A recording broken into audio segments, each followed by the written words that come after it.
ओम शांति। खुदा दोस्त।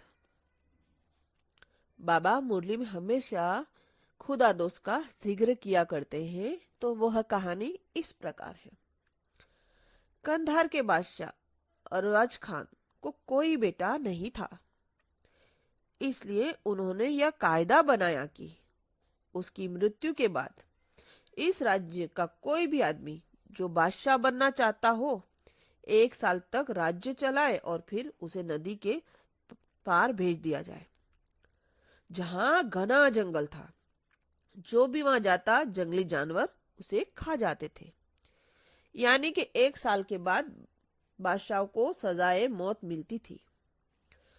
उसी राज्य में आफ्ताब नामक एक 20 साल का युवक भी रहता था। बचपन से ही अपने बाप के साथ मस्जिद में नमाज पढ़ने जाया करता था, लेकिन उसने खुदा के साथ दोस्ती का रिश्ता जोड़ लिया था। वह हर बात हर कार्य अपने खुदा दोस्त को पूछकर ही किया करता था। एक दिन आफ्ताब सूरज के अब्बा जान ने घर पर आकर कहा कि कल हमारे बादशाह का अंतिम दिन है। परसों सुबह उन्हें नदी पार करा दी जाएगी, लेकिन मौत के डर से इस साल कोई बादशाह बनने को तैयार नहीं है।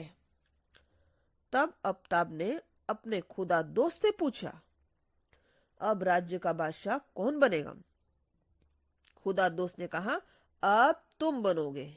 आफ्ताब ने कहा, क्या आप मुझे 1 साल के बाद सजाए मौत दिलाना चाहते हो? अगर मैं मर जाऊं तो मेरे अब्बा जान और मम्मी जान को कौन संभालेगा? तब खुदा दोस्त ने कहा, तुम बादशाह बन जाओ, मैं जैसा जैसा कहूं वैसा करते जाओ।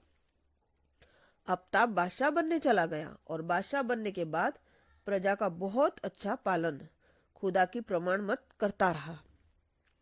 1 मास बाद खुदा ने आफ्ताब को कहा, नदी के सामने वाला जंगल साफ करवा लो।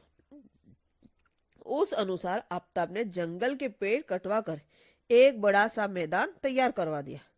अब खुदा दोस्त ने वहां पर एक राजमहल, एक किला और शहर बनाने को कहा।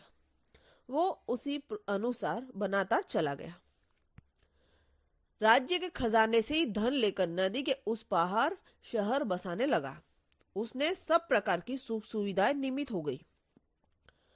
जब 1 साल पूरा होने आया, तब कायदे अनुसार आफ्ताब को भी नदी पार जाना ही था।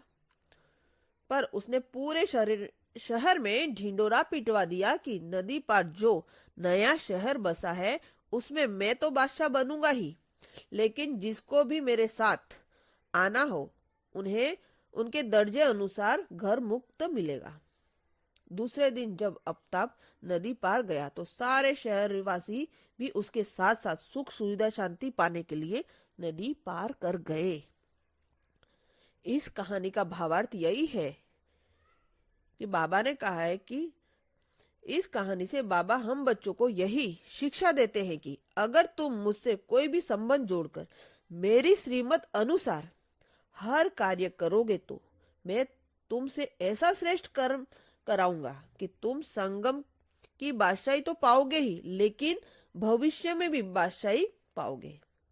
और अभी तुम जिन आत्माओं का कल्याण किया होगा वे भी प्रजा के रूप में तुम्हारे साथ जरूर जाएंगी। अच्छा, ओम शांति।